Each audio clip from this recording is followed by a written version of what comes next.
नमस्कार। जय हिंद साथियों। आज पुनः फिर आपके बीच एक नया टॉपिक के साथ, भारतीय संविधान की एक नया चैप्टर के साथ आज हम भारतीय संविधान की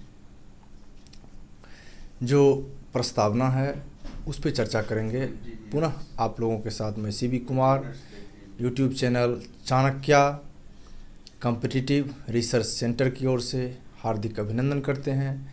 और बिना किसी भी प्रकार का कोई बातचीत करते हुए हम लोग सीधा अपने टॉपिक की ओर बढ़ते हैं, जिसका पहला टॉपिक है प्रस्तावना। तो जैसा कि हमें पता होनी चाहिए कि 13 दिसंबर 1946 ईस्वी को पंडित जवाहरलाल नेहरू के द्वारा भारतीय संविधान सभा में उद्देशिका प्रस्ताव या उद्देश्य प्रस्ताव को प्रस्तुत किया गया था। और जो उद्देश्य प्रस्ताव बाद में जाके भारतीय संविधान का कुंजी कहलाया, वही बाद में जाके प्रिम्बल कहलाया।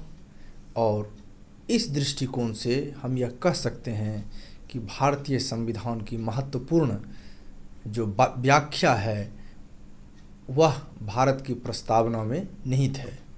उन महापुरुषों का जो विचार है, जो सिद्धांत है, जो दृष्टिकोण है, उन सारी चीज़ों का संक्षिप्त में विवरण हमारा प्रस्तावना है। जैसा कि आप जानते हैं कि भारत का प्रस्तावना में पहला जो लाइन है वह है, हम भारत के लोग भारत को संपूर्ण प्रभुत्व संपन्न समाजवादी पंथ निरपेक्ष लोकतंत्रात्मक गणराज्य बनाने के लिए तथा उसमें समस्त नागरिकों को सामाजिक, आर्थिक और राजनीतिक न्याय, विचार अभिव्यक्ति, विश्वास और उपासना की स्वतंत्रता, प्रतिष्ठा और अवसर की क्षमता प्राप्त करने के लिए तथा उन सब में व्यक्ति की गरिमा और राष्ट्र की एकता और अखंडता सुनिश्चित करने वाली बंधुता बढ़ाने के लिए दृढ़ संकल्प होकर अपनी इस संविधान सभा में तारीख 26 नवंबर 1949 मिति मार्ग शीर्ष शुक्ल सप्तमी संवत 2006 विक्रमी को एतद् द्वारा इस संविधान को अंगीकृत, अधिनियमित और आत्मार्पित करते हैं। मेरे प्यारे साथियों, आत्मार्पित करते हैं यानी स्वयं आत्मा से अर्पित करते हैं। सबसे पहला जो सेंटेंस है, जो पहला प्रश्न बनता है कि भारत का संविधान किसके द्वारा अंगीकृत किया गया या अधिनियमित किया गया या आत्मार्पित किया गया, तो उसका एग्जैक्ट आंसर होगा भारत की जनता। भारत का संविधान भारत की जनता के द्वारा अंगीकृत किया गया। अतः भारतीय संविधान निर्माण में यह भारत का संवैधानिक व्यवस्था में सर्वप्रमुख भारत की जनता यानी सिटीजन ऑफ इंडिया को माना गया है। दूसरा प्रश्न ये बनता है कि संविधान की कुंजी किसे कहते हैं? कुंजी का मतलब होता है चाबी। सामान्य भाषा में, बोलचाल की भाषा में संविधान की कुंजी का मतलब संविधान की चाबी, जिससे कि संविधान खुलता हो। सामान्य भाषा में हम कह सकते हैं कि संविधान की कुंजी क्या है, तो इसका जवाब प्रस्तावना होगा। और प्रस्तावना को आगे अगर इससे जुड़े हुए हम प्रश्नों पर बात करते हैं, दूसरा प्रश्न है कि संविधान में कुछ ऐसे शब्द हैं जिनको प्रारंभिक जो भारत का संविधान आत्मार्पित किया गया था 26 नवंबर 1949 को, उसमें उसका जिक्र नहीं था। जैसा कि हम जानते हैं कि 3 ऐसे शब्द थे, समाजवादी, उसके बाद पंथ निरपेक्ष, जिसको कुछ लोग बोलचाल की भाषा में धर्मनिरपेक्ष शब्द से भी जोड़ते हैं, लेकिन सही मायने में जो इंग्लिश वर्ड जो सेकुलरिज्म जो वर्ड जोड़ा गया, वो सेकुलरिज्म का अगर सही मायने में इसका अर्थ हिंदी अनुवाद जब किया गया तो यह देखा गया कि इसका एग्जैक्ट जो हिंदी अनुवाद होता है वो होता है पंथ निरपेक्ष। और पंथ निरपेक्ष और धर्म निरपेक्ष में एक बहुत बड़ा डिफरेंसेस है। इसके बारे में भी कभी मौका मिलेगा तो वीडियो में हम आपको जिक्र कर देंगे कि पंथ निरपेक्ष क्या है और धर्म निरपेक्ष क्या है। लेकिन यहाँ ये समझ लें कि संविधान में जो 42वें संशोधन हुआ था, जब भारत में इमरजेंसी लगा हुआ था 1975 से 1717 के बीच में 2 वर्षों के लिए भारत में आपातकाल लगा हुआ था, जिस समय प्रधानमंत्री मैडम इंदिरा गांधी थी। और उस समय की बात है कि मिनी संविधान संशोधन के रूप में जाना जाता है संविधान का 42वां संशोधन। और उसी संशोधन में जो 1976 को हुआ था, 1976 को, उसमें 3 महत्वपूर्ण बातों को जोड़ा गया। जो पहला पंथ निरपेक्ष, पहला समाजवाद, दूसरा पंथ निरपेक्ष और तीसरा राष्ट्र की अखंडता। राष्ट्र की अखंडता शब्द को जोड़ा गया। अब एक नया क्वेश्चन बनता है कि संविधान में कितने प्रकार की न्याय का उल्लेख है?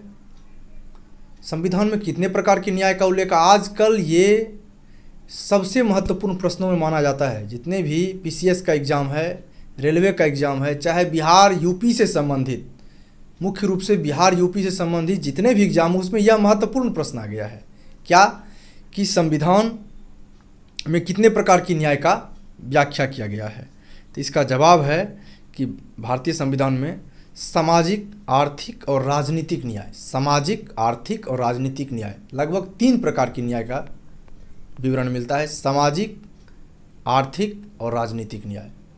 सामाजिक रूप में भी सोशल जस्टिस की बात होती है, राजनीतिक रूप से भी हर कोई राजनीति में भाग ले सकते हैं, और आर्थिक न्याय की भी बात होती है, मतलब गरीबी और अमीरी को पैरेलल करने की बात होती है, जिसके कारण कई लोक कल्याणकारी ऐसे योजना भारत सरकार के द्वारा चलाया जाता है, जो अमीरों से टैक्स लेकर गरीबों में लोक कल्याणकारी सब्सिडीज़ दिए जाते हैं। ये सारी चीज़ें आर्थिक समानता की बातों को स्पष्ट करता है। सामान्य सी भाषा में इसको समझ लें। अब एक और क्वेश्चन बनता है कि भारतीय संविधान में कितने प्रकार की स्वतंत्रता का उल्लेख है? भारतीय संविधान में, संविधान की प्रस्तावना में कितने प्रकार की स्वतंत्रता का उल्लेख है? तो आपको पता होनी चाहिए कि भारतीय संविधान की प्रस्तावना में 5 प्रकार की स्वतंत्रता का उल्लेख है। कितने प्रकार की? 5 प्रकार की, जिसमें पहला, पूरा समझ लीजिए, विचार, अभिव्यक्ति, विचार, अभिव्यक्ति, विश्वास, धर्म और उपासना। विचार, अभिव्यक्ति, विश्वास, धर्म और उपासना, इन 5 प्रकार की स्वतंत्रता की उल्लेख है। भारत में विचार रखने की स्वतंत्रता है, जिसे हम अपनी बातों का आपके बीच में रख रहे हैं। अभिव्यक्ति, हम किसी भी चीज़ पर चर्चा कर सकते हैं, अपनी बातों को रख सकते हैं, व्यक्त कर सकते हैं। अपने विचारों को व्यक्त करना ही अभिव्यक्ति कहलाता है। उसके बाद विचार, अभिव्यक्ति, विश्वास, विश्वास तो आप समझ ही गए होंगे। विश्वास, धर्म, भारत में सभी धर्मों का समान अधिकार है, हर कोई स्वेच्छा से किसी भी धर्म को मान सकता है। और साथ में उपासना, कोई भी व्यक्ति किसी भी पंथ, किसी भी मजहब, किसी भी धर्म का उपासक हो सकता है।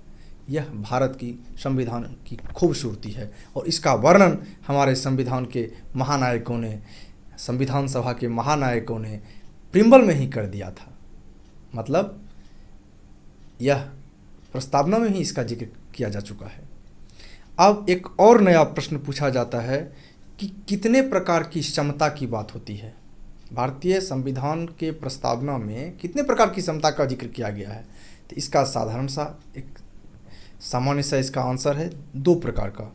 कौन कौन? प्रतिष्ठा और अवसर की समता। प्रतिष्ठा भी समान होना चाहिए सबके साथ, और अवसर की समता। आज जो हमारे बीच में देखने को मिलता है रिजर्वेशन, वो अवसर की समानता की ही बात है।